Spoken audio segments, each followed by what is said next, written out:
Hello আসসালামু আলাইকুম guys. আমি এই ভিডিওটা কালকে আপলোড দিতে চেয়েছিলাম কিন্তু পারিনি। সো কালকে কী করেছি আপনাদের সাথে শেয়ার করব, চলুন দেখিনি।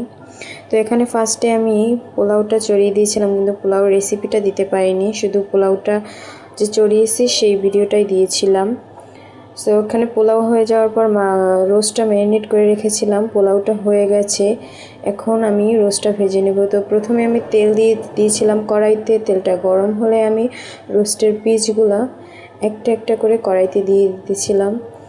আসলে আমি ব্লগটা কালকে আপলোড দিতে চেয়েছিলাম, বাট ভয়েস এডিটিংয়ের কারণে আমি দিতে পারিনি। সো আমার ফার্স্ট লং ব্লগ কেমন হয়েছে আমি জানি না, আমি খুব নার্ভাস। ছাড়ার পর আমার কেমন ভিউ আসবে সেটাও আমি জানি না, বাট আপনারা যদি সাপোর্ট দেন আমি চেষ্টা করব এর থেকে আস্তে আস্তে ভালো কিছু করার ভালো কিছু দেখানোর। সো আপনাদের সাপোর্ট লাগবে, কারণ আমি ইউটিউবে নতুন, অনলাইনেও নতুন। আমি জানি না কিভাবে ভালো এডিটিং করতে হয়, সেটাও ঠিক পারি না। সো এখন আমি রোস্টটা দিয়ে দিয়েছিলাম এবং রোস্টটা কিন্তু অলরেডি প্রচুর পরিমাণে আমার গায়ে তেল ছিটছিল, তো আমি দূরে গিয়ে দাঁড়িয়েছিলাম। তো এখন আমার রোস্টটা ভাজা হয়ে গিয়েছিল, এখন আমি রোস্টটাকে উল্টে দিয়েছিলাম অপর পিঠটা ভাজার জন্য। সো আমি কিন্তু আবারও দূরে সরে গিয়েছিলাম, কারণ প্রচুর পরিমাণে তেল ছিটতেছিল গায়ে, যেহেতু লেবুর রস, আদা এবং হালকা লবণ দিয়ে এটাকে ম্যারিনেট করে ভেজেছিলাম আমি। সো এখন কিন্তু আমার রোস্টটা অলরেডি ভাজা হয়ে গিয়েছিল।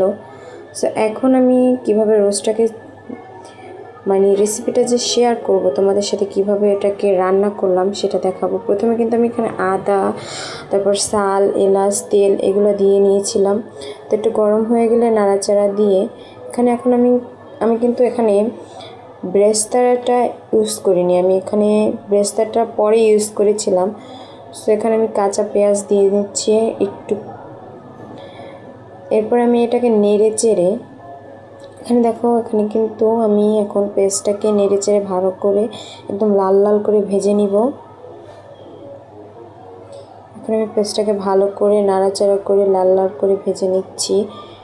এরপর জানি না ভাই, আমি খুবই নার্ভাস যে আমার ব্লগটা কেমন হবে, আর আমি ভালো করে ভয়েস দিতে পেরেছি কিনা সেটাও ঠিক জানি না। তো যদি কোনো ভুল ত্রুটি হয় আমাকে ক্ষমা করে দিবেন এবং সাপোর্ট করবেন যাতে এর থেকে ভালো আমি করতে পারি। আসলে আমি এখানে থেমে থেমে ভয়েস দিচ্ছিলাম, বুঝতে পারছিলাম না যে কেমন করে দেবো। সো এখন আমি এখানে কিন্তু কাজু বাদাম বাটাটা দিয়ে দিয়েছি। এরপর আমি এখানে আমি টমেটো বাটাটা দিয়ে দিব এবং এখন কাজু বাদাম বাটাটা দিয়ে দিচ্ছি। সো এটা দিয়ে ভালো করে নেড়ে চেড়ে হালকা একটু পানি দেওয়ার পরে কিন্তু আমি হলুদ মরিচটা দিয়েছিলাম। ঝালের পরিমাণটা একটু কম দিয়েছিলাম, কারণ এটা হবে টক মিষ্টি রোস্ট। সো এই জন্য আমি একটু ঝালের পরিমাণটা কিন্তু খুবই কম দিয়েছি। তো ফোনটা আমি রেখেছিলাম অনেক, আমার তো এখানে ফোন রাখার স্ট্যান্ড নেই। সো এখন আমি এখানে জিরা দিয়ে দিয়েছিলাম। জিরা দিয়ে ভালো করে নেড়ে চেড়ে মশলাটাকে ভালো করে কষিয়ে এরপরে কিন্তু আমি হালকা একটু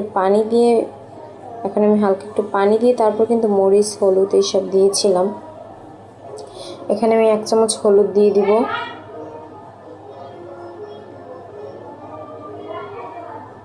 এখন কিন্তু আমি হলুদটা দিয়ে দিয়েছি, এখন মরিচ দিতে হবে। সো মরিচের চামচটা আসলে বাটার ভিতরে ঢুকানো ছিল, তো আমি ওটাকে বের করার টাইমও পাইনি, কারণ আমাকে দিতে হবে। তো ঝালের পরিমাণটা কিন্তু আমি অনেক কম দিয়েছিলাম, যেহেতু আমার এখানে একটা টক মিষ্টি রোস্ট হবে। সো বুঝতেই পারছেন। সো মশলাটাকে কষিয়ে আমি ভালো করে কষানোর পর আমি কিন্তু এখানে ভিডিওটা কাট করেছিলাম, কারণ ফুল ভিডিওটা আমি নিতে পারিনি, কারণ নেওয়াটা অনেক কষ্টকর ছিল। একা একা ভিডিও করছিলাম, একা একা রান্না করছিলাম, এই জন্য ভিডিও ক্লিপগুলো আমি কেটে দিয়েছিলাম। এখানে কিন্তু আমি মশলাগুলো সব কিছু মিক্স করা হয়ে যাওয়ার পর আমি কিন্তু আগেই এখানে ঢেলে দিয়ে কষিয়ে নিয়েছিলাম, কারণ আমি ফুল ভিডিওটার ক্লিপ আগেই নিতে পারিনি। অনেক কষ্ট হয়েছিল আমার ভিডিও ক্লিপ নিতে তারপর রান্না করতে করতে। সো মশলাটা কিন্তু আমার অলরেডি কষানো হয়ে গেছে। এখন আমি পানি দিব হালকা, এবং রোস্টের মাংসটা কিন্তু আমি এখানে গন্ধ নিয়ে দেখছিলাম যে আসলে ফ্লেভারটা কেমন আসছিল। আসলে অনেক সুন্দর একটা ফ্লেভার আসছিল। সো এখন আমি হালকা পানি দিয়ে কিন্তু আমি এখন রোস্টের যে মাংসটা আছে ওইটা কিন্তু আমি এখন দিয়ে দিব এখানে। রোস্টের মাংসটা আমি এখানে দিয়ে দিচ্ছি। জানি না আসলে আমি খুবই নার্ভাস ভিডিওর ভয়েসটা দেওয়ার সময়। আমি আগেই বলছি যদি কোনো ভুল হয় বা আমি ভালো করে দিতে না পারি তাহলে কিন্তু সবাই আমাকে ক্ষমা দৃষ্টিতে দেখবেন। এখন আমি রোস্টটা কিন্তু দিয়ে দিয়েছি অলরেডি।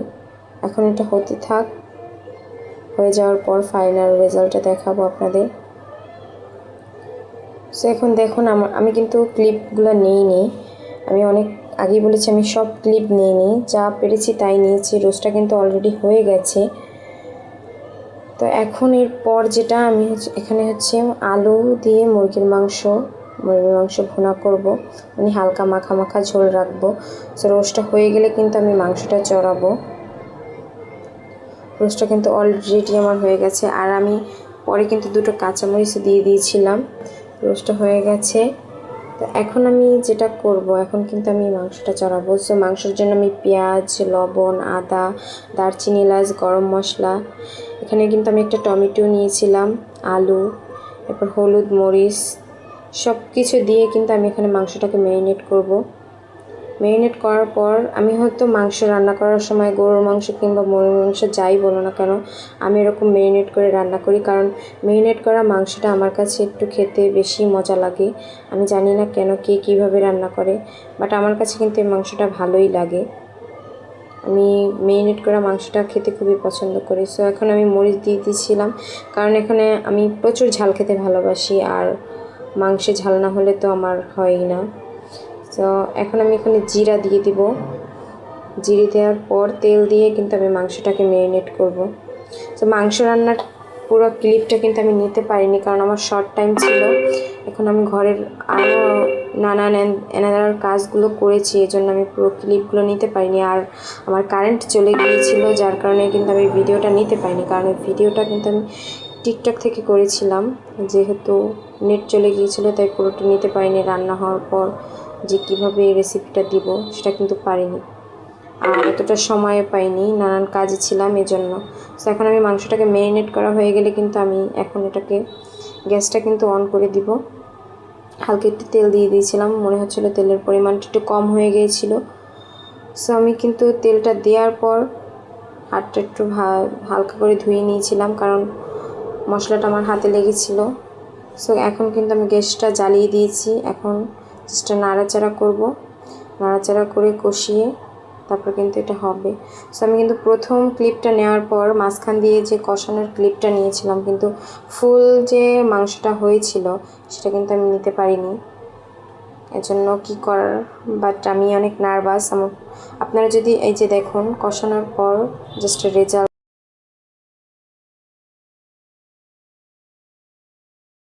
থাকবেন। আমার এডিটিংটা কেমন হয়েছে সবাই বলবেন।